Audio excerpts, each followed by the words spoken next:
fois, on a réussi à boucler tous les critères. On retourne analyser les données. Bon, plus sérieusement. Avant d'analyser les résultats, il faut préciser qu'en plus d'avoir effectué des sorties sur place auprès des gens comme vous l'avez vu tout à l'heure, nous avons également fait circuler un formulaire en ligne afin de récolter davantage d'avis de citoyens comme vous et moi sur la question qui nous intéresse aujourd'hui. Bien évidemment, il nous a fallu adapter les questions au médium. Par exemple, pour le premier critère, au lieu de juste donner le choix d'accepter ou non de prêter son téléphone à un passant, nous avons ajouté l'option de dire que cela dépendait de la situation. En effet, certains accepteront de prêter leur téléphone seulement si la personne à contacter est un parent et d'autres si c'est pour traiter des affaires. Cette option est donc probablement plus proche de ce qui se passe en réalité. Exactement. De la même façon, des options impartiales ont été ajoutées pour les autres critères. Voyons ce que ça donne.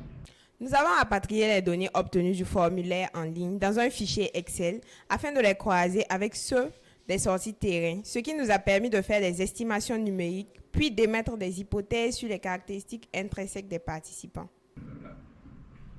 Attends. Mais qu'est-ce que tu viens de dire là? J'ai à peine compris la moitié. Moi aussi. On a pris les réponses des gens pour faire de gros calculs. Comme ça, on saura à peu près comment ils réfléchissent.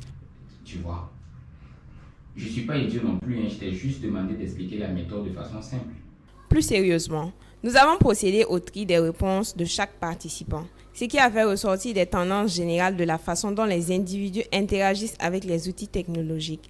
Ainsi, pris séparément, les réponses du premier critère révèlent qu'environ 3 quarts, c'est-à-dire 75,8% pour être exact, des 62 personnes interrogées prêteront leur téléphone si les conditions sont réunies.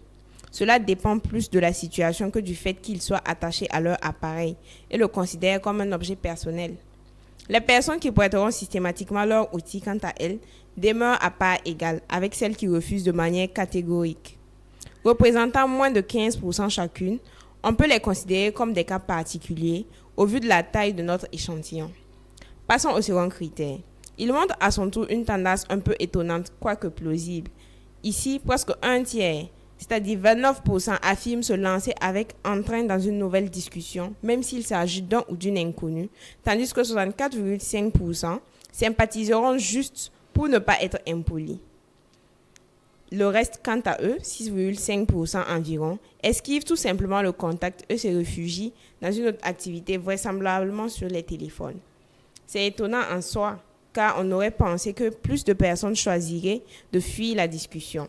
Ou peut-être que celles qui ont dit sympathiser au premier abord finiront par se réfugier comme les autres si la discussion traîne en longueur. Quoi qu'il en soit, jetons un œil sur le dernier critère. J'avoue que pour celui-là, les résultats m'étonnent personnellement. Les individus qui choisissent le forfait de connexion l'emportent d'une très courte tête par rapport à ceux ayant choisi le bon de carburant. Respectivement, 46,8% et 43,5% des participants ont choisi ces options. Pour le reste, 9,7%, ça n'importe vraiment. Ma foi, c'est très intéressant tout ça.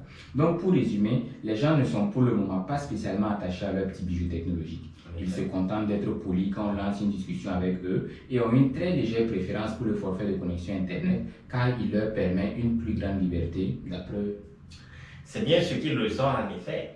Il y a quand même une chose que j'aimerais savoir. Est-ce que ceux qui ont choisi, par exemple, au premier critère de ne pas prêter leur téléphone sont les mêmes qui ont choisi le forfait de connexion? C'est vrai que ça serait intéressant de savoir ça quand même. Ouais. En croisant les données comme vous demandez, on peut déduire des schémas de comportement, c'est-à-dire une tendance des choix.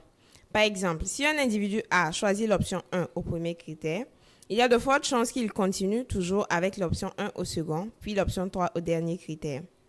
Voyons tout ça. En appliquant le traitement en question, nous avons réussi à distinguer 15 schémas. Cependant, nous avons choisi de ne considérer que ceux qui se répètent plus de 10% du temps. Ainsi, nous obtenons seulement 3 schémas pertinents. Le premier est celui de ceux qui disent privilégier la technologie comme moyen de communication. Ils manifestent un comportement social moyen. Nous les appellerons les technosociaux. Et ils constituent environ 25,8% des participants. C'est le schéma le plus fréquemment apparu dans l'échantillon. Le second schéma est semblable au premier, à la différence près que les individus qui le composent ont une préférence pour le bon carburant facilitant leur déplacement dans la vie courante et favorisant ainsi les échanges avec leurs pairs. Ce groupe représente 19,4% des participants. Nous les nommerons les sociaux, tout simplement. Pour ce qui est du dernier schéma, on constate aussi une préférence manifeste des participants pour le bon de carburant. Toutefois, ceux-ci semblent disposer d'un plus grand penchant à la sociabilisation. 11,3% des intervenants sont concernés par ce schéma. Ils seront appelés les super sociaux. D'accord, je comprends un peu mieux. Pour faire simple, nous avons obtenu 3 schémas de choix à partir de croisement des réponses des participants à l'expérience. Oui, c'est bien ça. Donc, nous avons un premier groupe, celui des sociaux, qui présente un caractère social moyen, prêtant leur téléphone si besoin, sympathisant avec les inconnus, mais sans plus. Ils préfèrent le bon de carburant pour se déplacer. Nous avons également le groupe des super sociaux, c'est-à-dire des personnes avec une certaine facilité à sociabiliser. Ils se lancent avec antenne dans les conversations et préfèrent également le bon de carburant. Enfin, nous avons le dernier groupe, celui des technosociaux, qui présente également un caractère social moyen, mais qui tendent un peu plus vers la liberté de communication du forfait Internet. À en croire tous ces chiffres, notre interrogation de départ a maintenant des éléments de réponse. Oui, c'est exact. En effet, il semblerait que la technologie n'ait pas encore d'influence particulièrement notable dans notre contexte local. Les gens préfèrent presque tout autant interagir librement dans la vie réelle que surfer sur les vagues du réseau Internet. Oui, c'est quand même étonnant, mais c'est ce qui ressort de notre petite expérience. Ben ouais. C'est tout pour ce premier numéro, mais nous allons quand même vous laisser un petit bonus avant de partir. Et oui, en se baladant sur la toile, nous sommes tombés sur une vidéo très intéressante qui vous montre à quel point on peut être absorbé par les outils technologiques au point même d'en oublier le monde extérieur. Regardez-vous. Donc, nous espérons vous retrouver pour un prochain numéro. En attendant, portez-vous bien les évoluer. Ciao.